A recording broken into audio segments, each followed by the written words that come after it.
Olá, estamos hoje aqui com o Fábio Carvalho. O Fábio é gestor e sócio da Aliança, que é uma gestora de fundos imobiliários. A gente vai falar um pouquinho sobre esse mercado de fundos imobiliários agora em 2021.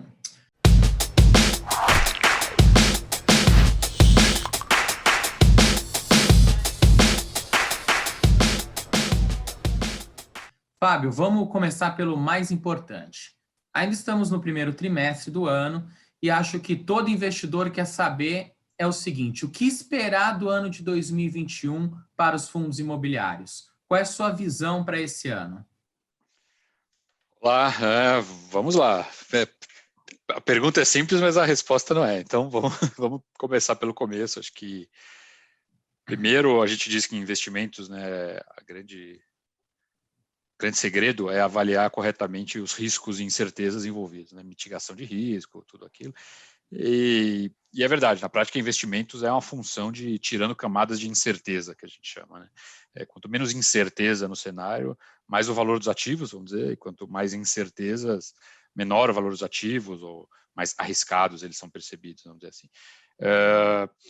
E a gente vem de um ano passado em que a gente teve uma situação, especialmente para os fundos imobiliários, de incerteza máxima, né? Porque a crise do ano passado foi uma crise especial, não foi uma crise de origem econômica, mas uma crise de origem sanitária. Então, para os ativos imobiliários, ela foi uma crise especial, nunca vista, e criou uma incerteza absurda. Então, se a gente pensasse mais ou menos um ano atrás da data em que a gente está hoje conversando, a gente estava no auge do começo da pandemia, vamos dizer assim, em março do ano passado, mais ou menos, e a incerteza era enorme, né? Então, que doença é essa, né? Como ela se transmite, o que ela causa, é possível criar vacinas ou tratamentos para ela ou não.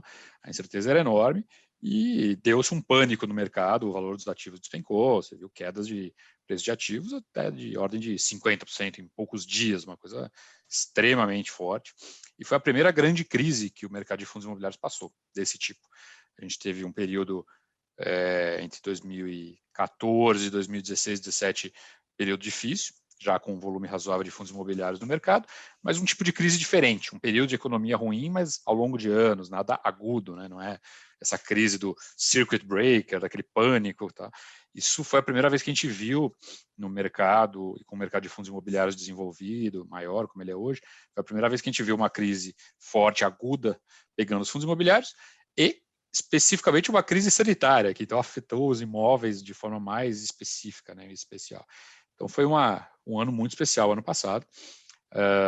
Os fundos imobiliários foram muito afetados e aconteceu uma coisa, até pela questão, como eu mencionei, sanitária da crise que a gente teve recente, que foram comportamentos muito heterogêneos entre os fundos, né? Então, o fundo imobiliário deixou de ser tratado como uma coisa única, vamos dizer assim, que não deveria mesmo ser tratado. Os fundos imobiliários são muito diferentes, fundo de tijolo, fundo de crédito, dentro do fundo de tijolo, N tipos de fundo diferente, né? Fundo de shopping, fundo de escritório, fundo de logística, fundo de cemitério, fundo de N coisas diferentes dentro da categoria fundo imobiliário de tijolo, que são os fundos que são donos mesmo de imóveis diretamente, e os fundos de crédito imobiliário, que também são os fundos chamados de papéis, né, no mercado, que também você tem os high grade, os high yield, os mais arriscados, menos arriscados, diferentes categorias, mas assim, fundo imobiliário até mais ou menos março do ano passado, eram muito vistos como quase uma coisa só, um tipo de categoria nova de ativos, muito interessante para gerar renda, renda mensal, uma renda com uma isenção tributária que é valiosa para a pessoa física, e as pessoas viam fundos imobiliários quase como uma coisa única. E essa crise foi muito forte no sentido de separar, né, os ativos, porque o elemento sanitário dela fez que os ativos comportassem de forma muito diferente. Então, os fundos de shopping, por exemplo, foram as grandes vítimas, né, da crise. Os fundos de shopping passaram por um pânico generalizado e não se recuperaram até hoje. Então, assim, por que eu estou voltando na crise? Né? Porque esse ano é um pouco a consequência do ano passado. Então, assim, fundos de shopping passaram por um momento horrível. Os fundos de logística passaram por um momento muito bom, porque o mercado assumiu que já as pessoas não iam comprar em shoppings, mas iam ter que comprar de qualquer forma, né?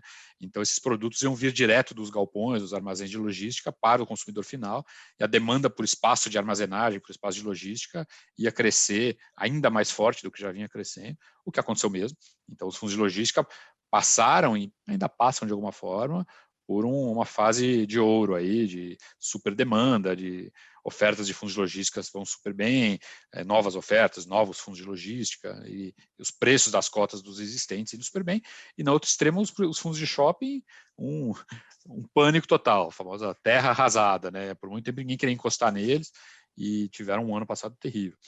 E no meio do caminho, os fundos de escritório, que ainda tem questões de home office, estão home office, mais perto de shopping ainda estão numa situação um pouco melhor, e os fundos de crédito imobiliário se destacaram muito por um outro elemento, na verdade, por dois elementos. Um é uma pulverização de risco, né? Os fundos de crédito são várias operações pequenas, de vários tipos e tal. Então, comparados com um fundo que tem um grande shopping, um fundo de crédito é uma diversificação de risco bem diferente, mas os fundos de crédito acabaram se dando muito bem ano passado, pela questão da inflação, na verdade, porque os fundos de crédito têm um repasse de inflação muito rápido. A gente teve um momento agudo de inflação nos últimos meses, aí, final do ano passado e ainda nesse ano, principalmente de GPM, mas os fundos de crédito misturam, né, indexadoras de inflação, carregam bastante GPM também. Então, muita gente foi atrás deles como boas opções num ambiente de inflação mais forte. Então, eles acabaram também se destacando. No ano passado, você teve fundos que passaram por um momento terrível, e você teve fundos que foram muito bem. Então, logística e crédito muito bem, shoppings muito mal e prédios de escritório também um pouquinho mal, não tanto quanto shopping. E você viu uma discrepância muito grande no passado entre os fundos, desempenhos muito heterogêneos.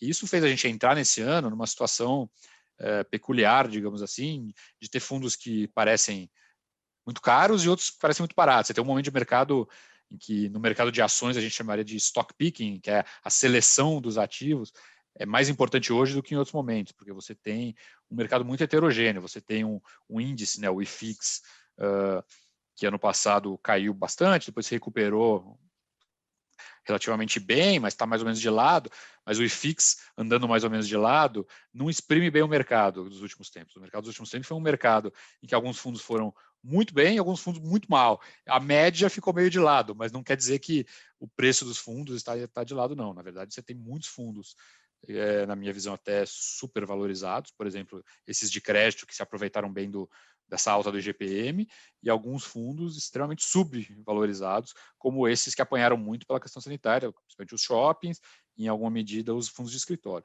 Então a gente entrou esse ano com um mercado com a situação entre os fundos muito heterogênea em termos de desempenho recente e uma situação muito heterogênea em termos de preço.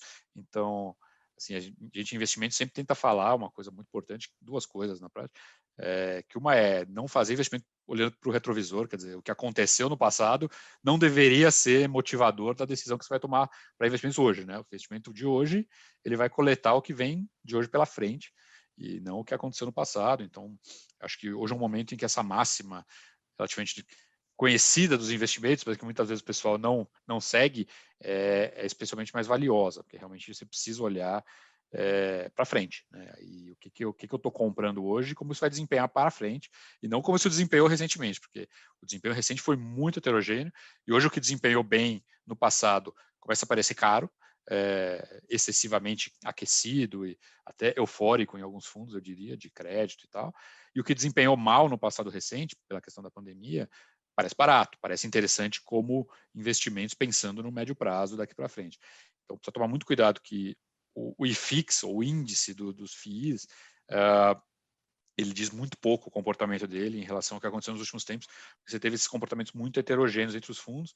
Então, um IFIX que ficou de lado, mas na verdade significa alguns fundos foram muito bem, outros muito maus, e a média do mercado parece uma média que não se mexeu, mas isso não é verdade. Então, precisa tomar muito cuidado. Eu acho que esse ano vai ser um ano de comportamentos também heterogêneos, vamos dizer assim, porque você vai ter fundos dentro, né, do mercado, você vai ter comportamentos heterogêneos de novo, na minha visão. Então, alguns fundos que ainda estão baratos, ainda ficaram meio esquecidos, conforme se delinear um cenário de vacinação mais forte aqui no Brasil, que está demorando, mas vai acontecer. Acho que eles vão começar a se recuperar, porque muita coisa ficou esquecida, né? Então, esses ficaram para trás, vão se recuperar, na minha visão, ao longo do ano, do meio do ano em frente, pelo menos. Enquanto que alguns que já tiveram desempenhos muito bons recentes, pelos seus tipos, né? Principalmente aqui logística e crédito, devem ficar um pouco para trás do ponto de vista de hoje para frente, né? Foram super bem e não há problema nenhum quanto a eles, mas do ponto de vista de preço, eles estão já bem precificados. Então, acho que eles não capturariam bem uma retomada de preço que um ambiente um pouco mais benigno, um humor um pouco melhor do mercado e com uma aceleração de vacinação viria, acho que isso afetaria melhor os fundos que ficaram um pouco para trás. Então, essa seleção cuidadosa entre os tipos de fundos, dado que o desempenho recente foi tão heterogêneo, é algo bem importante para se olhar. Então, acho que, assim, tem alguns elementos de incerteza ainda no radar, né? Eu comecei essa história toda falando da incerteza. Acho que um ponto crítico é que a gente precisa tirar camadas de incerteza do radar dentro do possível. Uma delas é essa questão do andamento da pandemia no Brasil, que ainda é uma incerteza, né? A gente ainda não pode dizer temos um cenário de reabertura, de funcionamento livre, normal da economia, que seja em X meses à frente, mas ainda não dá para dizer isso. O Brasil ainda não conseguiu tirar as camadas de incerteza pior. Assim, hoje tem clareza no mundo, não é só nosso, mas de que há vacinas e que a vacina funciona, isso é importante. Um ano atrás, nem isso a gente tinha, então realmente a incerteza era muito superior, mas ainda temos um volume importante de incerteza aqui no Brasil em relação, principalmente a timing, né, e de aplicação de vacina de maneira mais ampla. Então é um ano... Fábio, Manda. deixa eu só te cortar para te fazer uma pergunta. Você citou os fundos de galpão lastreados em galpões logísticos. Mas esses fundos, assim, nitidamente o e-commerce avançou no Brasil. Percebe-se que ele estava atrasado comparado no Brasil com outros países de estrutura de comércio igual ao Brasil. O e-commerce no Brasil estava atrasado. A pandemia acelerou esse processo e com isso também acelerou a busca por esse tipo de fundo. Mas você acha que hoje, eu tenho lido muito sobre isso, você acha que hoje está um pouquinho esticado os preços, principalmente até para o que andam pagando nos galpões? Tem gestor aí pagando 5 mil, 4.500 reais no metro quadrado de um galpão logístico. Você acha que a gente corre o risco de assim, ter esticado um pouquinho demais a corda? Eu acho que sim, acho que passou um pouquinho do ponto, acho que ficou forte demais, o pessoal precisando, querendo comprar, focando muito nesse tipo de ativo, acabou puxando um pouquinho demais de preço e criando algo que me preocupa mais ainda, que na verdade não é nem o preço, mas é uma falta de discernimento entre o que é o que, né? Quer dizer, o preço de um galpão aqui ao lado de São Paulo, nas redondezas da Grande São Paulo, um galpão de qualidade muito próximo de São Paulo, ele custar eventualmente até R$ 4.000, valer, né, até R$ 4.000, não vejo nenhum problema. Me preocupa quando eu vejo gente pagando R$ 4.000 por um galpão no interior de um estado super distante, uma coisa que não é a primeira qualidade, não é o negócio. E acho que o excesso de demanda acabou gerando uma certa homogeneização de, não, o preço de galpão pode pagar R$ 4.000 o metro por galpão, está se pagando R$ 4.000 o metro por galpão em qualquer lugar, de qualquer jeito, com qualquer inquilino, e acho que isso não é adequado. É uma coisa normal de mercados fortes ou de setores, né, vamos dizer assim, de um foco que está atraindo muita gente, mas esse tipo de coisa preocupa nessa linha, né? Tem que entender que não é tudo igual, né? Um ativo moderno, e aqui do lado de São Paulo de logística, não é a mesma coisa que um galpão antigo numa localização muito esquisita. Então, nos últimos tempos, o excesso de demanda gerou umas certas distorções, assim, digamos. E acho que a maior distorção não é no AAA, no de primeira qualidade. Acho que a maior distorção é que a demanda forte por todos os galpões praticamente que já existem, né, no Brasil, acabou levando até as coisas de qualidade ruim, de localização questionável, a valorizarem bastante. Então, precisa tomar cuidado com isso. Acho que as distorções são mais no preço dos ativos de qualidade pior e de localização pior do que no outra ponta. Eu acho que o preço é relativamente adequado, na maioria das coisas que a gente vê, nas coisas de boa qualidade. Mas a gente se assusta com algumas transações de ativos de qualidade ruim, em preços muito parecidos com os de boa qualidade. Isso que preocupa. E outro ponto, Fábio, que tem se falado bastante agora com o alongamento, o crescimento da taxa de juros na curva alongada, é sobre a correlação inversa que historicamente tem entre Selic e valorização de fundos imobiliários. Ou seja, quanto mais baixa a Selic, a tendência é de se ter uma corrida por investimento em fundo imobiliário, e o contrário é verdade. Agora, diferente do que aconteceu ano passado, começa-se a falar o relatório Fox já fala em 4,5 para o fechamento do final do ano. Como é que você vê esse cenário? Porque é um cenário que ainda como você falou, nós temos um cenário de incerteza, ou seja, hoje estamos em lockdown em São Paulo, a gente não sabe a velocidade da vacina e a taxa de juros começa a subir. Como que vocês estão lidando com essa situação? Eu acho que é uma grande incerteza. Essa grande incerteza, de alguma forma, já está refletida na curva longa de juros, né? Então, o juros já está na curva, é o que a gente chama no mercado de curva muito inclinada, né? Então, a curva de juros, o juro futuro e o juro atual, o imediato, que a gente chama, que é a Selic, né? Eles estão muito, muito diferentes, uma inclinação enorme. O juro curto a 2, um juro no ano que vem já mais de 6, por exemplo, logo no começo do ano que vem, na curva de juro futuro. E isso significa, primeiro, que o mercado acredita e está se posicionando para que esse juro vá subir de forma significativa. Agora, eu acho que coisa importante é que o que faz preço nos ativos, né, não é muito o que o mercado já está esperando. O que o mercado já está esperando já está incorporado de alguma forma nos preços dos ativos. De alguma forma, o preço dos FIIs hoje, o nível do IFIX, ele já considera isso, né, que o juro de curto prazo ele caiu para um nível super baixo de 2%, mas que ele não ficará lá, e que ele iria subir relativamente logo. Isso já está nos preços. Se você olhar, em nenhum momento o yield, né, o rendimento dado pelos fundos no IFIX, ele, em nenhum momento, nos últimos tempos, meses, mesmo todo esse tempo do juro a 2%, do juro muito baixo, em nenhum momento o rendimento implícito distribuído pelos fundos do IFIX baixou de 5, 5,5%. Você vai falar, pô, mas por que o juro está 2% e o preço dos fundos imobiliários não sobe mais e o rendimento continua sendo 5,5%, 6%? Na verdade, é exatamente isso. Quem está se posicionando num fundo imobiliário sabe que se ele quiser se posicionar no juro de longo prazo, o nível de juros de longo prazo que ele captura é maior que o juro de curto prazo, o imediato, que a gente chama, né, que é o DI. Então, assim, na verdade mesmo, os fundos imobiliários nunca negociaram no nível de preço considerando 2% de juro. Eles sempre mantiveram um patamar ali, considerando que o juro de médio e longo prazo brasileiro é em outro nível, é em outro patamar. Então, não é que os fundos imobiliários foram negociar num nível de juro de 2 e agora vão ter que se ajustar, porque o juro vai subir. O mercado nunca negociou, né, considerando o juro de 2. Se tivesse negociado, os fundos imobiliários deveriam estar muito acima do máxima deles do final de 2019, deveriam estar em outro patamar. Não tem sentido você ter juro de 2, achar que o juro vai ficar em 2 e os fundos imobiliários seguirem pagando 6% de rendimento, isento ainda, né, comparado um isento de imposto e o outro não. Então, o mercado de fundos imobiliários nunca negociou assumindo que o juro fosse ficar no nível de 2. Ele sempre negociou achando que um juro de médio prazo no Brasil estaria num patamar de 5, 6. Isso é o que está nos preços já hoje. Então, eu não acho que o juro comece a subir amanhã. Do dia que a gente está conversando aqui, o Copom, né, o Banco Central, vai falar amanhã. Então, é até difícil de dizer o que teremos. Né? Potencialmente, muita gente espera um início amanhã do ciclo de alta do juro. E eu concordo que acho que ele começa mesmo. Mas se vier essa alta dos juros para um patamar perto de 5, no final do ano, começo do ano que vem, isso é o que está nos preços hoje, isso é o que está esperado hoje. Então, eu não acho que isso acontecer vai causar reação significativa nos fundos imobiliários.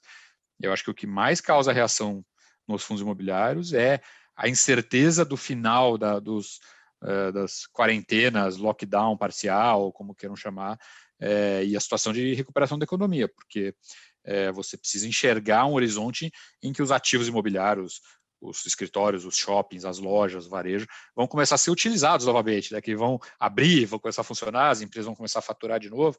Acho que a incerteza do ponto de vista da economia real, e isso diretamente ligado à situação da vacina, é mais importante hoje do que o que vai acontecer com o juro, desde que o que vai acontecer com o juro seja o que já está precificado, que é uma alta numa direção de 5 e pouco a 6 para o ano que vem. Então, a alta dos juros, na minha visão, está nos preços. Ela é esperada e ela já é esperada há bastante tempo, não é de agora. Tanto que essa curva longa sempre se manteve nesse patamar e o preço dos FIIs sempre se manteve nesse patamar de uma renda de pelo menos 5 e pouco a 6 ao ano e nunca baixou disso. Então, acho que aconteceu o esperado, que é essa alta de juros, não faz preço, né, em linguagem de mercado, na minha visão. Você está no mudo.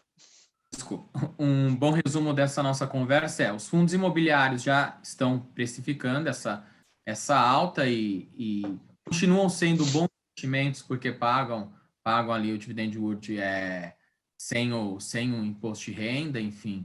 e tem alcançado taxa de 5, 6, alguns até acima disso, mas hoje é necessário você olhar com lupa o ativo que você vai escolher, ver o que compõe aquele fundo, como que ele está posicionado, e, acima de tudo, torcer para a nossa economia voltar, a vacinação andar rápido e a coisa voltar ao normal. Acho que o cenário é mais ou menos esse, correto? É exatamente esse, acho que foi muito bem resumido. Só faltou um elemento que é ao olhar exatamente o que tem em cada fundo, detalhar, olhar também o preço, né? Não é nada, nada pode ser comprado por um preço que não faça sentido. Investimento é sempre combinação da qualidade, das características do ativo com o preço que se paga por ele, né? Não é porque é logística que pode pagar qualquer preço e não é porque é um escritório ou um shopping que não vale nada. Então tem que ter esse critério, casar o critério qualitativo, né, do que é o ativo, do que é o fundo, seu portfólio, com o quantitativo do preço em que ele está. E acho que isso vai fazer toda a diferença nessa próximo ciclo, vamos dizer assim, do mercado. Obrigado, Fábio. Acho que bom bate-papo, acho que deu para esclarecer bem para o pessoal aí que acompanha as nossas lives o cenário atual de fundos imobiliários e torcer para essa vacinação andar o mais rápido possível. É isso aí. Obrigado.